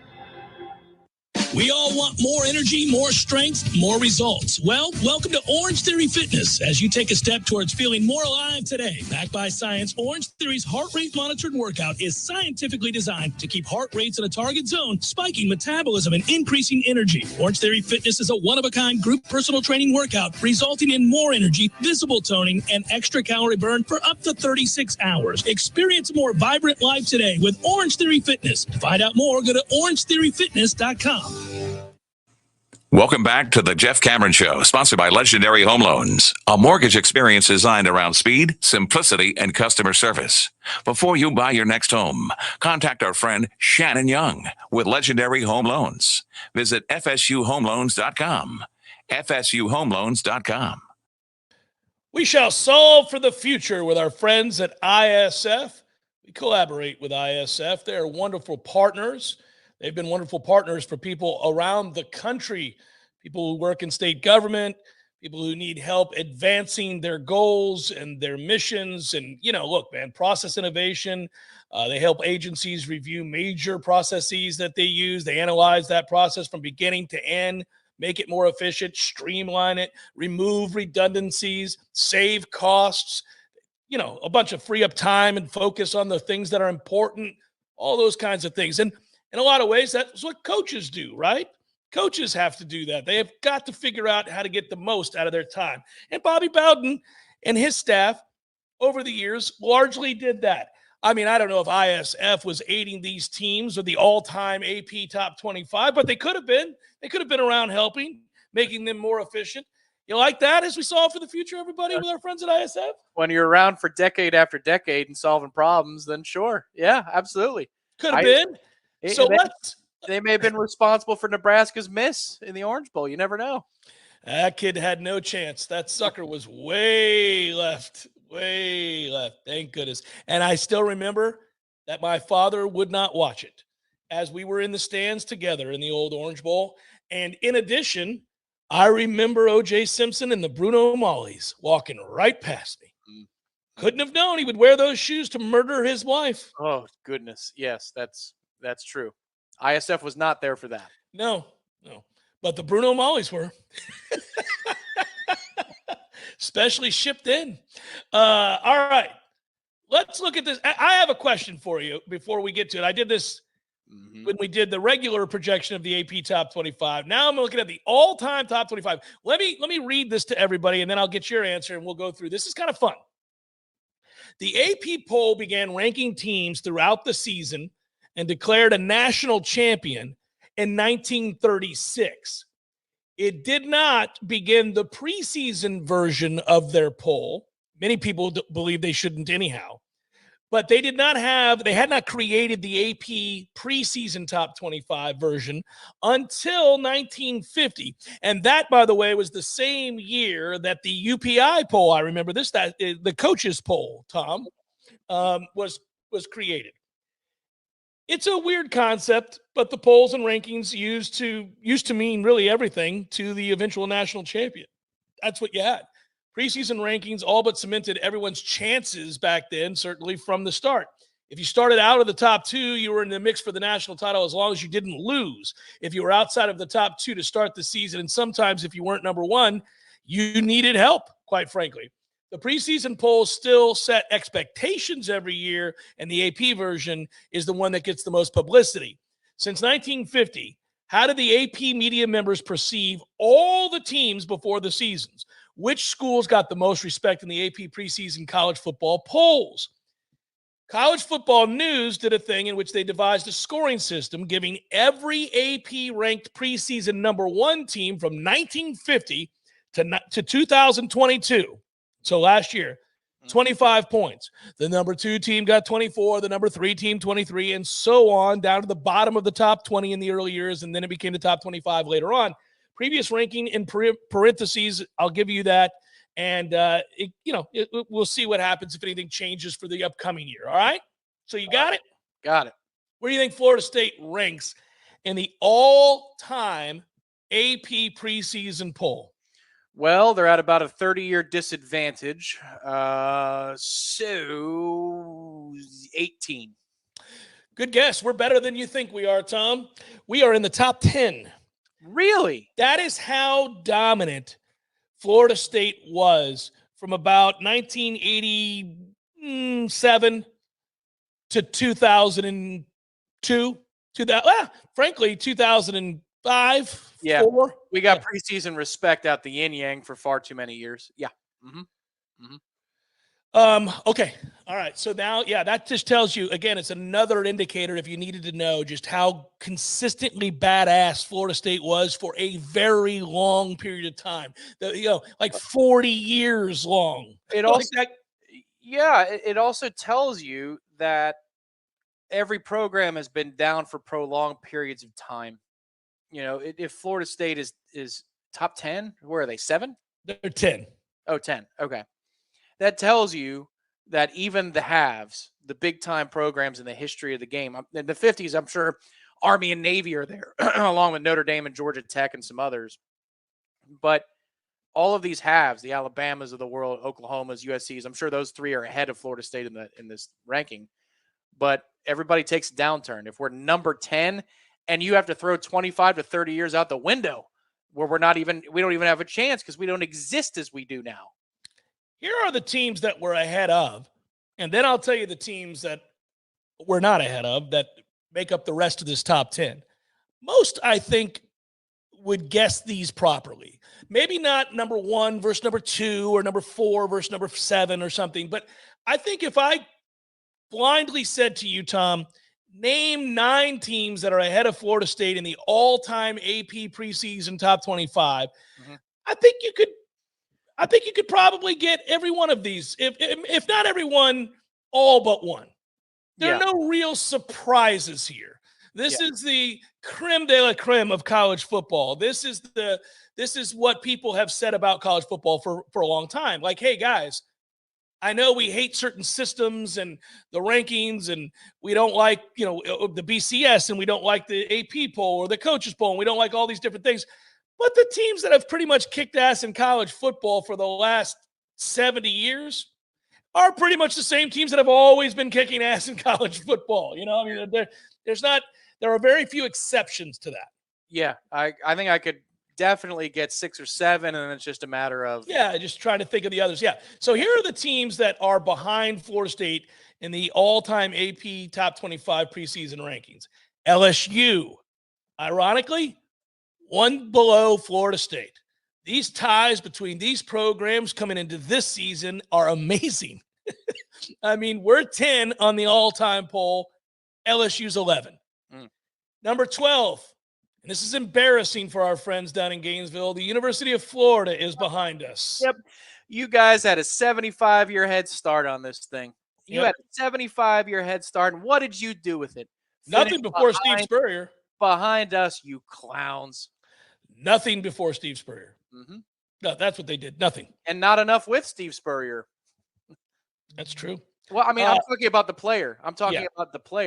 You have a Heisman with him, and you don't parlay that into dominance in the 80s yourself? Oh, yeah, that wasn't even a great team. Yeah. Yeah. Number 13 is Tennessee. Number 14 is Auburn. Tied with number 14, Georgia. Get this. Number 16 is Miami. Number 17 is UCLA. 18, Michigan State.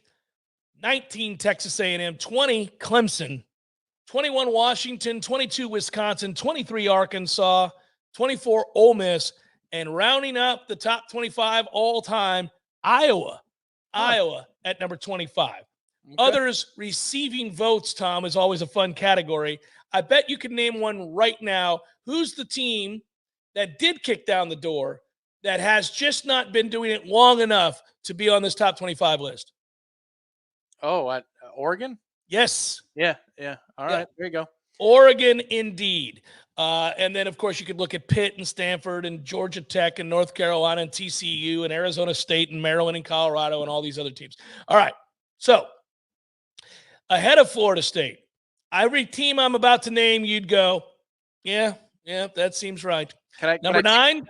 Order? Oh, you're going 9. Okay, never mind. Yeah, number 9 is Penn State. Okay. Do you want to guess from here? Texas at 8? That's a good guess, but you're wrong.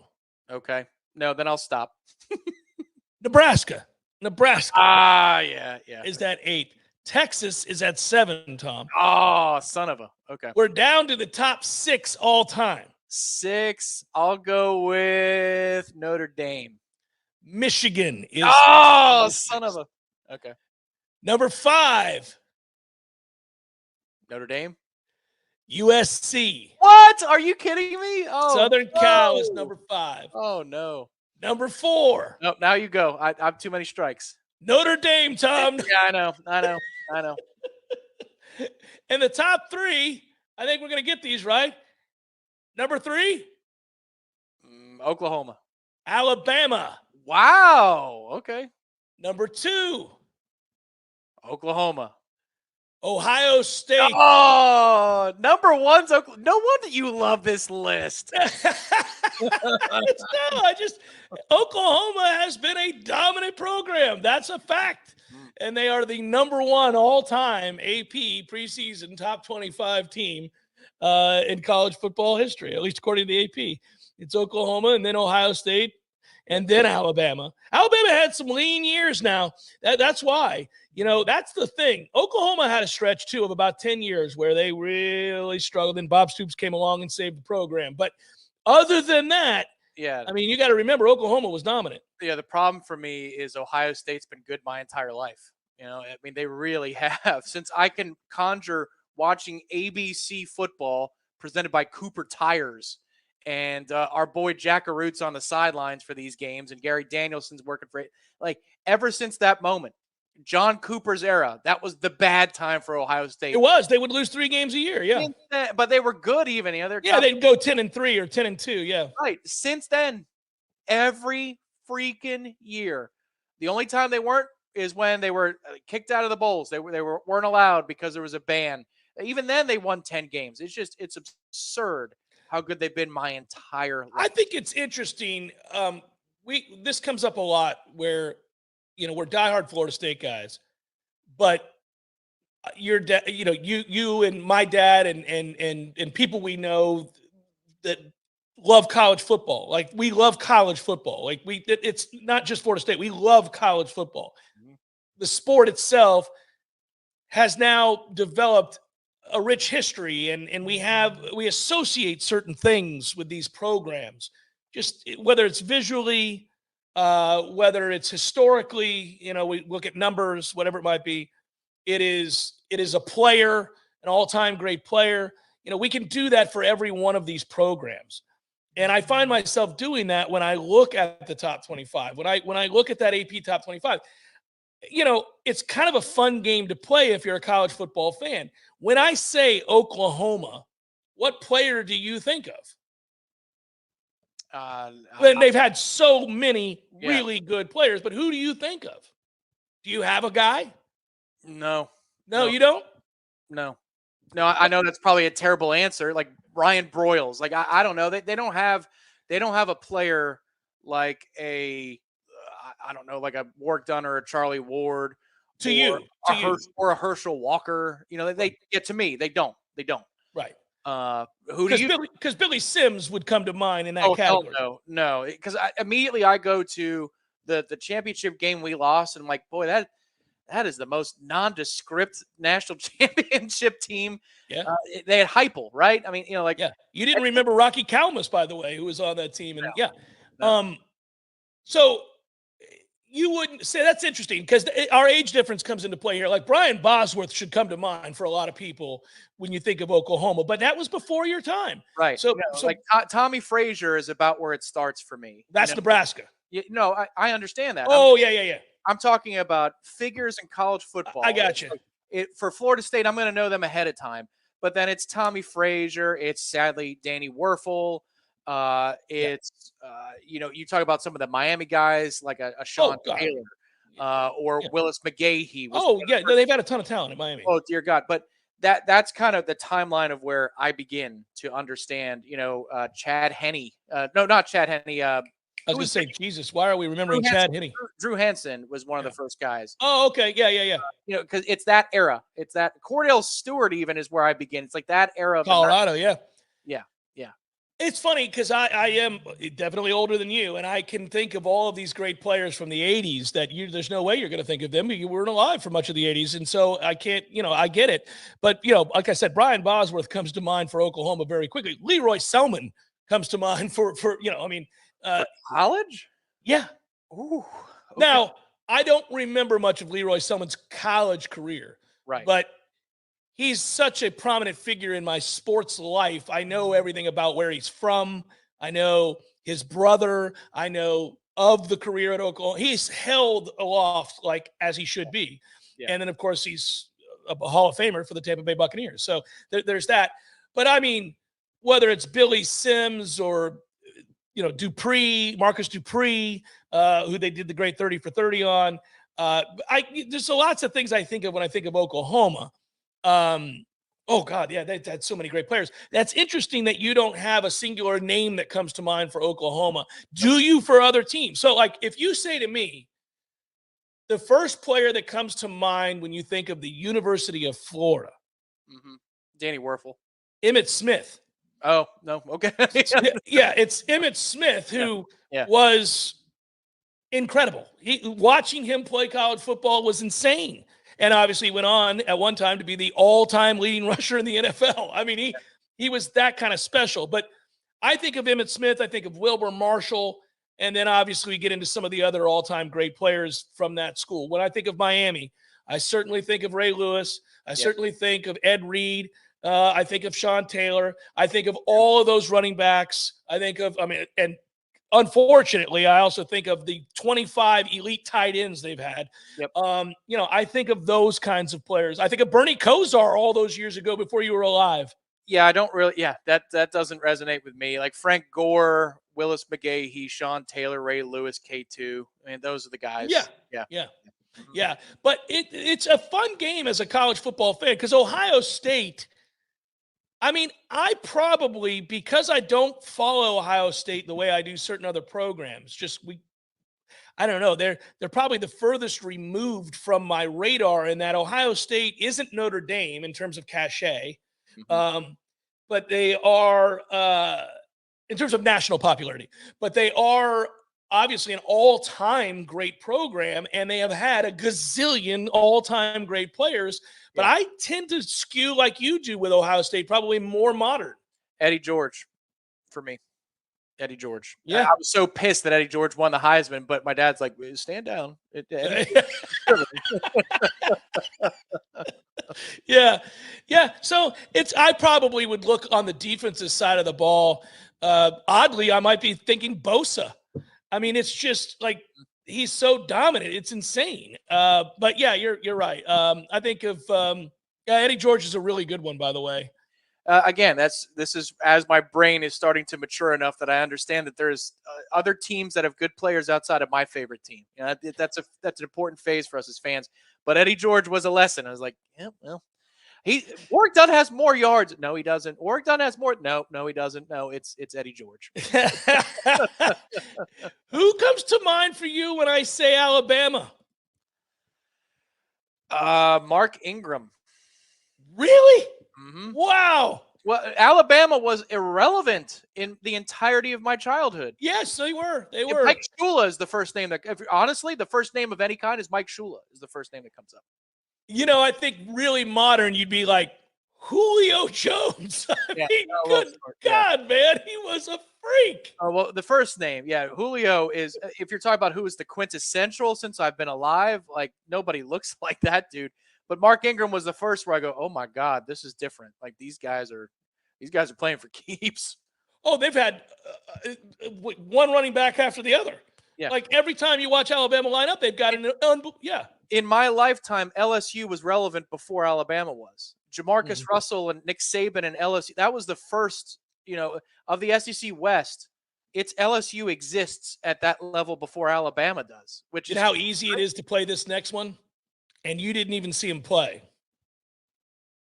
Auburn. Oh, Bo? Yeah. It's Bo Jackson. Even with Cam Newton. Yeah. It's still Bo Jackson. Yeah. Like, that is a team, if I were to walk into a bar and sit down and start talking college football, and I just looked at the bar and said, Auburn, give me a player. 90-something% Bo Jackson? Yep. Easily. Yeah. I think Cam is probably second, and the third name you might say is Charles Barkley. Yeah, that's true. For Auburn specifically, yeah. I think, honestly, if you said that about Florida, it'd be Tebow. For Florida State, it's tough. I don't think that's just because we're in the weeds. I don't think people would be like, Deion. I think they might say Derek Brooks first. I don't know what. I think Deion. It's close. Of a certain age, it would be Deion. If you're talking to anybody over the age of 40, they'd say Deion. Listen, truthfully, we're very fortunate because I think if you're just playing the game of I name a team and you answer, it very well could be like if I said Auburn, I do believe everybody would say Bo Jackson, but maybe somebody would say Charles Barkley. Honestly, they might. How about USC, real quick? USC. Reggie Bush. Even for you, I find that really fascinating. Well, and I go back a long ways with USC, and I wanted to almost say, well, Marcus Allen? I thought about Marcus Allen. I also thought about the Juice? Carson Palmer. Yep. Mm-hmm. I didn't think about O.J. Simpson as much. But yeah, for some reason I would think I say Reggie Bush. He was so dynamic in that offense. He was so good in that offense. I think I'd say Reggie Bush. Now I might say John McKay because I'm old. So I mean, I saw John McKay coach at Southern Cal, Tom, before he was the Bucks coach. So yeah, again, we see our age difference there. But it's funny. I believe if you walk into a bar in the Midwest or the Northeast or California and you say Florida State and point to people, I think they're going to say Bobby Bowden. Oh, yes. 100%. Yeah. If you're allowing coaches into the discussion, I think most programs would go coach first. Well, Auburn would not, but Auburn definitely would not. Alabama nobody's yelling Pat Dye. Right, right. Alabama would, Florida State would, Penn State would. Yeah, they go coach first for sure. Yeah, Paterno would come up. Yeah, because Alabama would be either Bear or Nick, either one. Pick it. I wonder how many teams would lead. Just again, you're allowed to anything associated with that school. USC is a player, 100%. USC is a player. I think oddly, Clemson's not. Clemson's a coach. It'll be Dabo. Really? Yeah. Oh yeah. They wouldn't say Trevor Lawrence. They wouldn't say Deshaun Watson. They wouldn't say your boy from the 80s. Yeah. Ford. Yeah, Danny Ford. They wouldn't say that. They'd say Dabo. Yeah, 100%. They wouldn't say the Fridge. No, the Fridge played there? I didn't know. Oh, cool. It's the Jeff Cameron Show, 93.3 Real Talk Radio, Warchant TV.